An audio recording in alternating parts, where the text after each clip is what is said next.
Olá, nós vamos tratar agora, no nosso simpósio, do último tema da nossa semana de enfermagem, que foi o nosso primeiro simpósio online.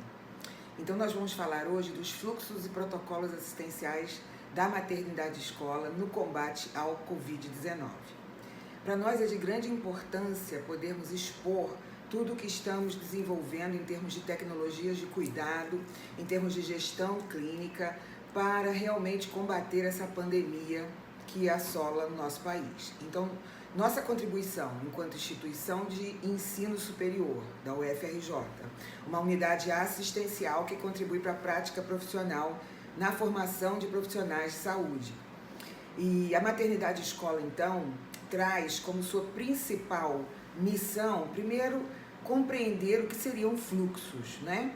Fluxo tem a tendência de fazer com que você tenha um curso constante, um conduto, alguma coisa que eu possa diluir com controle, com movimentação, para que as pessoas, no caso, que nós cuidamos de pessoas, possam realmente sentir-se seguras ao percorrer esses itinerários terapêuticos. Então, ter um fluxo é isso, é dar movimento com segurança, é dar um curso constante, é dar um fluxo, um conduto para que tudo corra bem dentro da segurança do paciente no combate a essa pandemia do coronavírus. Nossa clientela principal, mulheres e seus filhos, recém-nascidos, prematuros, a termos. Então, precisamos nos preocupar com as gestantes, com as mulheres que vêm aqui buscando as suas consultas com relação ao puerpério, que é o pós-parto, com relação também a sermos referências de doença trofoblástica gestacional aqui no Rio de Janeiro.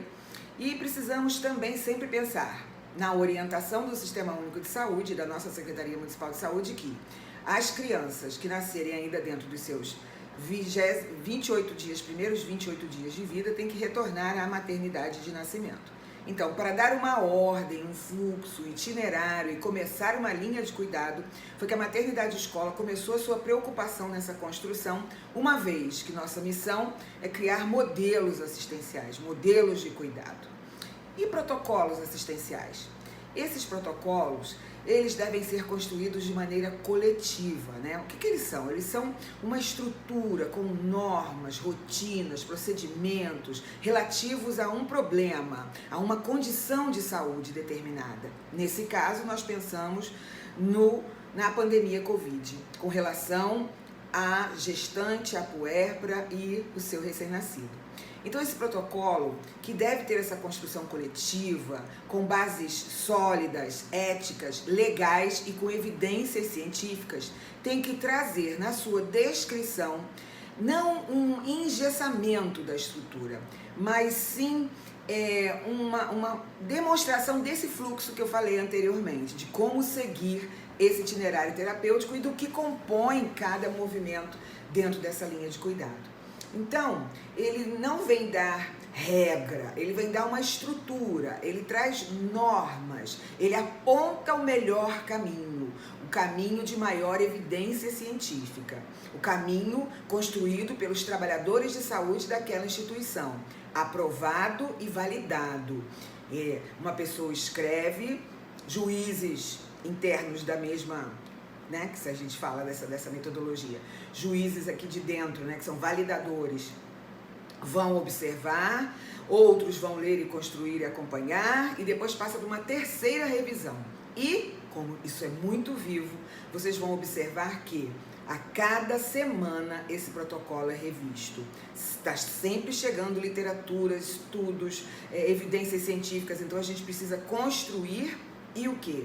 E demonstrar, solidarizar e executar sempre uma educação permanente pautada naqueles fluxos e protocolos assistenciais, com a população de profissionais de saúde da instituição, no nosso caso, da maternidade escola. E o que nós queremos com isso? Nós queremos prover uma atenção à saúde de qualidade, a isso chamamos de gestão da clínica, com entrada nas pessoas, né, centrada nessas pessoas, efetiva, estruturada, com base, como eu falei, nas evidências científicas, que seja segura e que transmita segurança tanto aos profissionais quanto aos usuários, que não cause danos às pessoas e aos profissionais de saúde. Principalmente nesse movimento em que nós estamos observando que os profissionais de saúde estão à frente e sempre muito mais expostos a esse vírus e à contaminação.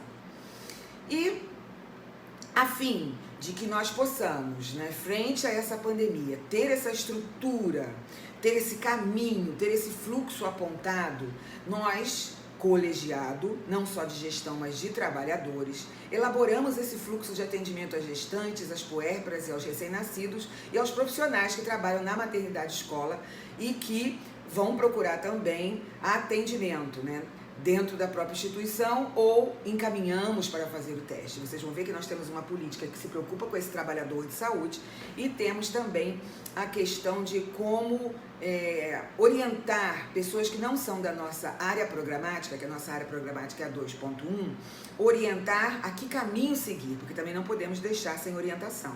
E mesmo as crianças que não são oriundas daqui, que porventura procurarem, se tiverem sintomas respiratórios, a gente também não abandona, não é? Se caso contrário, a gente orienta a unidade em que a mesma tem que ser atendida. Não sai daqui sem atendimento em nenhum dos casos. Nós criamos um fluxo de atendimento para gestante que começa desde a portaria. Na portaria já tem profissionais, inclusive voluntários, residentes, os próprios profissionais da portaria, né, que são administrativos, foram treinados para isso, até os vigilantes foram treinados para identificar esse paciente. Ali se afere a temperatura, nós temos ali um termômetro digital, sem contato, aquela da pistola, e ali mesmo já se fornece a máscara ao paciente e ao companheiro, se for o caso, né? Ou seja, se tiver sintomas de febre, calafrio, tosse, dor de garganta, coriza, dor no corpo, todos aqueles fluxos. Tendo isso, né, ela vai direto para a recepção e vai ser triada para a sala de triagem respiratória. O seu acompanhante, se estiver sintomático, a gente não deixa entrar, a gente encaminha para um outro tipo de atendimento em outra instituição. Nessa triagem respiratória, nós temos um fluxo próprio, um corredor próprio para que ela passe, longe do corredor de entrada de visitantes e funcionários. Então, a gente não cruza, né? Não cruza, a gente cria barreiras para que essa transmissão não se propague. Também conseguimos fazer com que, mesmo de carro ou de ambulância, eles sejam parados na nossa cancela para que nós consigamos identificar isso que eu acabei de falar, se é um sintomático respiratório, se não é, e receber essa máscara para já não chegar disseminando esse vírus ali com os profissionais, para que eles fiquem desavisados do que está chegando, né? Claro que existem os assintomáticos. Para os assintomáticos, não temos o que fazer, ninguém vai conseguir identificar nada se ele não tem sintoma. Então, ele vai normalmente para a recepção, vai ser atendido, e uma mulher em trabalho de parto, jamais a gente nega atendimento ou que venha fazer pré-natal. É bom lembrar que a maternidade escola não parou as suas atividades. Ela continua tendo pré-natal, são atividades elementares, continua tendo os partos, as cirurgias que tem que fazer em termos de cesariana, se for essa via de parto que for determinada pelo médico. E nós precisamos entender também que os visitantes precisam, criamos um fluxo também para esses visitantes. O acompanhante na sala de parto, ele é mantido, entretanto, na enfermaria, para evitar esse acúmulo, ele já não fica mais. E nós temos agora um horário de visitas mais espaçado para isso, a gente se preocupou com cada detalhe. Tem também o fluxo de atendimento para essa criança que chega, né? Essa criança que chega no colo da sua mãe, e se for sintomática é a mesma coisa, vai receber todo o atendimento, vai entrar, vai receber máscara primeiro, vai chegar até a sala de triagem e lá os profissionais entram paramentados com os seus equipamentos de proteção individual, tanto o enfermeiro, quanto o médico, quanto o técnico de enfermagem. A roupa é própria para além do capote, ou do macacão, né? Eles têm pijamas, ok? Para se identificar. Tem critérios de internação também, e se caso for internar uma paciente sintomática para parir, né, em trabalho de parto, ela tem também, lá dentro do centro obstétrico, um fluxo próprio. Então, esse itinerário terapêutico começa desde a portaria, passando por um corredor próprio, chegando a uma sala de triagem respiratória, chegando ao momento de ser internada ou não, porque está em trabalho de parto. Está em trabalho de parto, vai ser internada, e lá no centro obstétrico nós temos também uma sala própria para que ocorra esse parto ou esse procedimento cirúrgico, se caso for cesariana. Depois disso também tem sala própria para atendimento ao RN desta mãe. A mãe também é orientada com relação aos procedimentos para a amamentação. A amamentação não é contraindicada, mas a mãe precisa saber que ela tem que estar de máscara, lavar as suas mãos, não é? E ela precisa aprender essas novas tecnologias de cuidado também. Então, para tudo isso, tem esse fluxo. A mãe acabou o seu trabalho de parto, o seu período de Greenberg, ela vai para a enfermaria, que também nós temos de precaução por gotícula, uma enfermaria própria, que deve ficar arejada, com as portas abertas, com as janelas abertas, ok? As portas fechadas. Os profissionais são escalados para cuidar daquela paciente própria, porque eles usam a paramentação específica e para que diminua o rodízio, não é isso? De pessoas ali correndo o risco de disseminar mais ainda esse vírus pela instituição. Então tem critérios de internação e tem itinerário terapêutico. Dentro desse transporte intra-hospitalar, nós temos os profissionais de transporte, que conhecidos popularmente como maqueiros. Eles também são treinados, eles vão, caso desde a portaria seja necessário, eles também são informados do que é que eles estão transportando em cadeira de roda ou maca. Também recebe toda a paramentação necessária para que ele também não se contamine. Então a gente pensa, tem que ir sempre adequando e pensando nesse fluxo. Qual é o caminho? E isso a nossa diretora de assistência, nossa diretora de saúde, adjunta de saúde, doutora Penélope, ela foi treinar pessoalmente, desde a portaria, junto com a gerente de risco, eu também fui, e a nossa coordenadora da Comissão de Controle de Infecção Hospitalar, também foram desde a portaria fazer perguntas como se fosse uma paciente ao funcionário que trabalha ali na portaria, como ele iria proceder para fazer essa triagem, né? Uma pequena triagem, não de que se a pessoa tem ou não tem a doença, mas a triagem de sintomas e se ela vai ou não vai ser atendida aqui.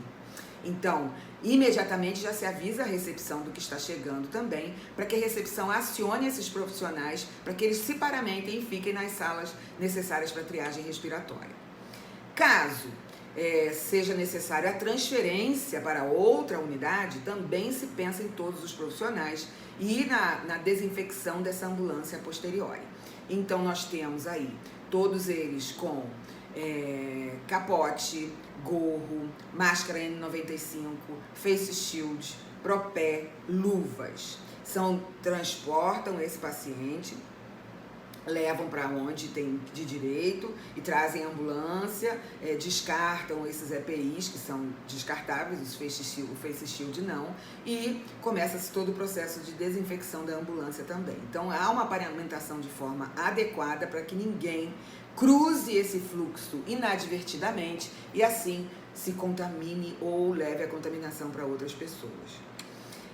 Nessa questão do uso de equipamento de proteção individual, houve o treinamento pela enfermeira, coordenadora da Comissão de Controle de Infecção Hospitalar, a enfermeira Débora, aonde dioturnamente ela vinha aqui ensinando a usar, né, como se paramentar e como se desparamentar, ou seja, não se contaminar quando retirar esse equipamento de proteção individual e como descartar esse equipamento de proteção individual, ou seja, há uma preocupação com o meio ambiente também, a gente precisa se preocupar com isso. Por quê? Porque a gente não pode também descartar isso em qualquer lugar, né? Há a questão de resíduos sólidos de saúde em que a gente precisa observar onde estamos descartando e como estamos fazendo isso.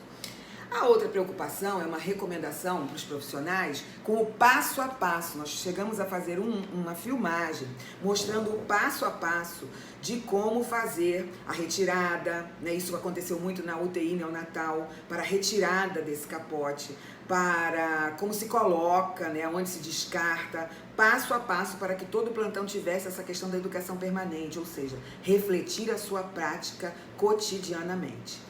E tivemos os cuidados de observar como se faz a desinfecção da enfermaria, que essa pessoa vai ser internada, como se vai levar essas condições clínicas para se passar o round, quem passa o round, como essa mulher vai chamar o cuidado se ali necessário for.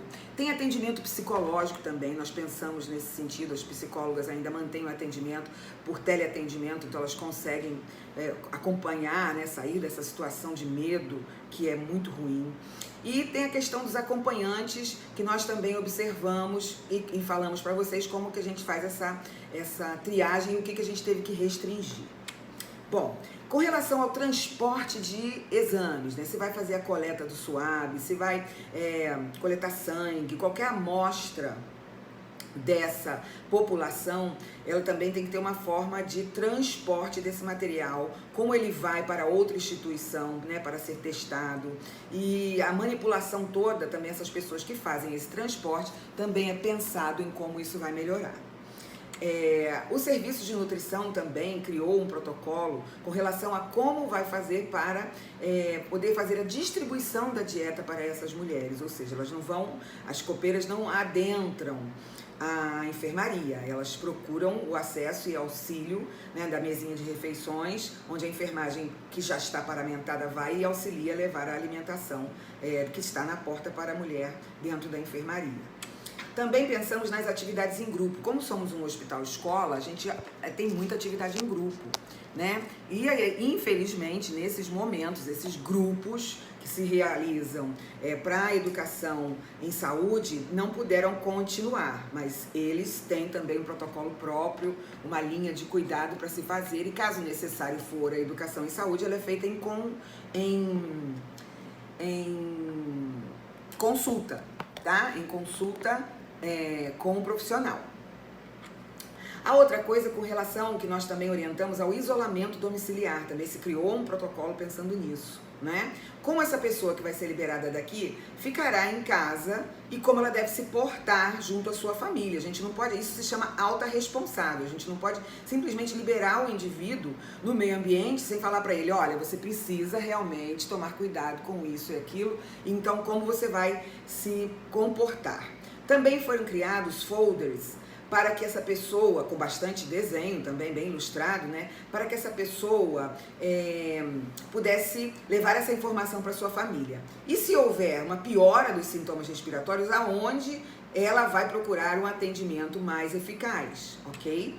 Esse fluxo de atendimento também foi criado para os profissionais trabalhadores de saúde lotados na maternidade escola. A UFRJ faz a testagem de seus funcionários. Então, o que nós conseguimos? Que os funcionários que estão lotados em qualquer unidade da UFRJ vá ao CCS e faça o SUAB. Não é? A gente agenda e ele vai lá e comparece e esse exame sai pra gente com um resultado fidedigno em relação a como está o nosso corpo técnico em termos de contaminação, e com isso a gente zela, não deixando funcionários sintomáticos trabalharem, não é?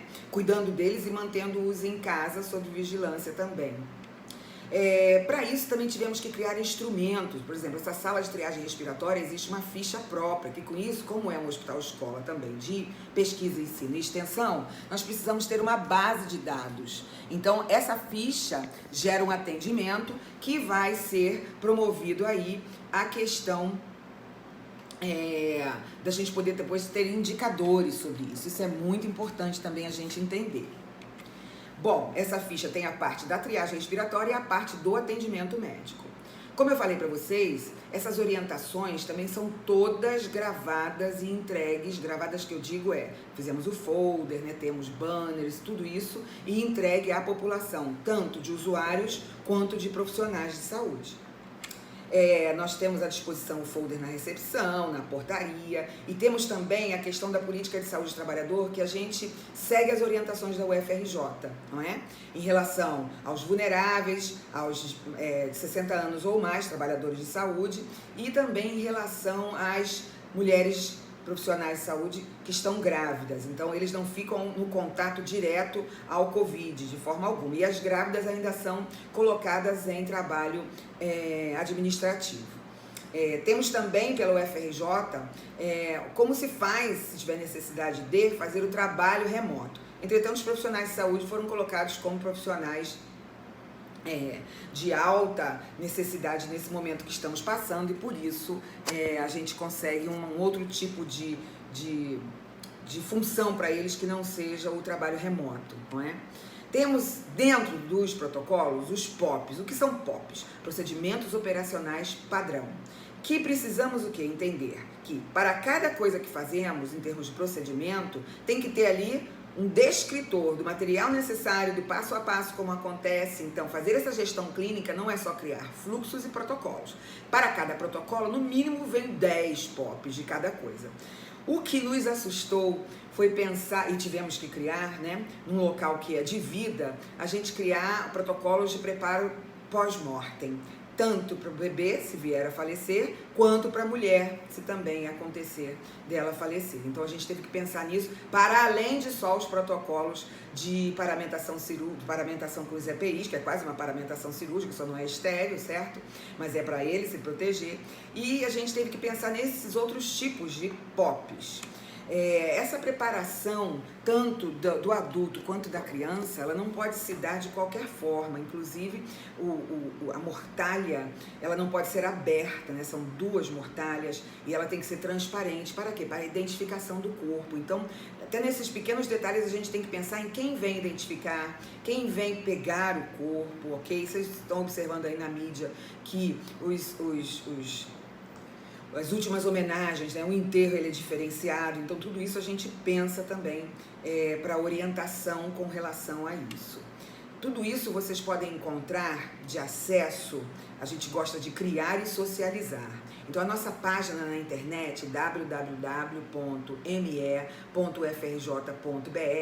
quando você vai na aba de atenção à saúde, abre e ali tem protocolos assistenciais. Quando você clica em protocolos assistenciais, vai abrir tanto a aba de cada área: obstetrícia, neonatologia, enfermagem, nutrição, serviço social, e se envolvendo tudo. E quando você clica em cada uma, vai abrir seus protocolos próprios e mais os procedimentos operacionais padrão próprios. Por quê?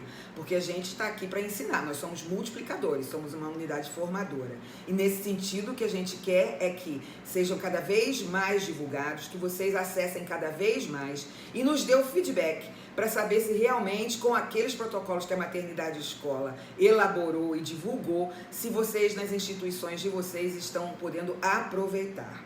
E se você também puder observar, nós temos protocolos multiprofissionais. Já trabalhamos nessa lógica, né, da interprofissionalidade. Então, para além dos protocolos que funcionam em cada setor ou para cada fluxo, nós também temos os protocolos multiprofissionais. Ou seja, o que cada profissional, nós somos aqui com médico, enfermeiro, assistente social, nutricionista, fisioterapeuta, fonoaudiólogo, serviço social, já falei, não é? Tem tantos outros que eu vou acabar esquecendo: farmacêutico, bioquímico, biólogo, musicoterapeuta, nutricionista, que nós vamos trabalhar com todas, e fora as especialidades dentro dessas áreas, né? Além de termos aqui o quê? Os estudantes. Nesse momento é remoto, mas nós temos ainda os residentes, que é uma formação em serviço. Então a gente precisa lembrar que isso existe, que nós somos modelo institucional, que nós criamos modelos de assistência e cuidado e que a gente socializa. Para quê? Visando que se tenha cada vez mais evidências essas que são criadas dentro, principalmente, vocês estão vendo aí como a UFRJ pesquisa, e a gente tem que lembrar desse tripé: gestão, cuidado e pesquisa. E dentro da pesquisa, a extensão, cuidando também da comunidade.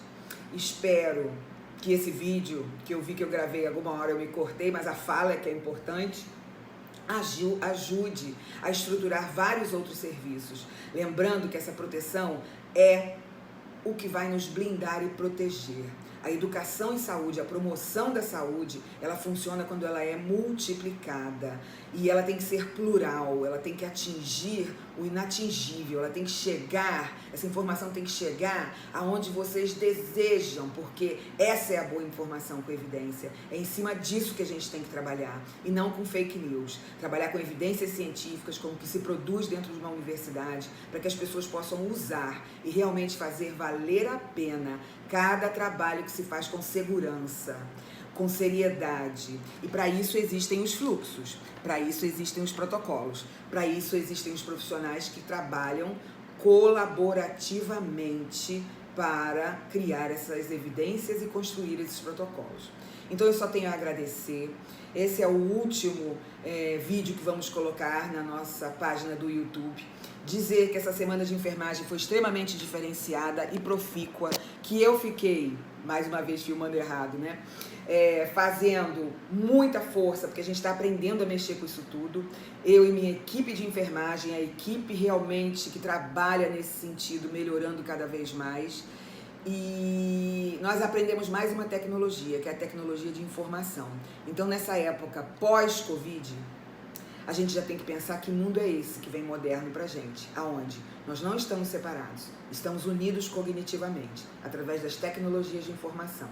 Então, que esse até logo jamais se torne um adeus, que a maternidade continue sendo esse padrão de excelência, tanto da enfermagem quanto da medicina, como todas as áreas profissionais, e que vocês se sintam acolhidos e seguros em nosso cuidado com relação ao enfrentamento a essa pandemia do Covid.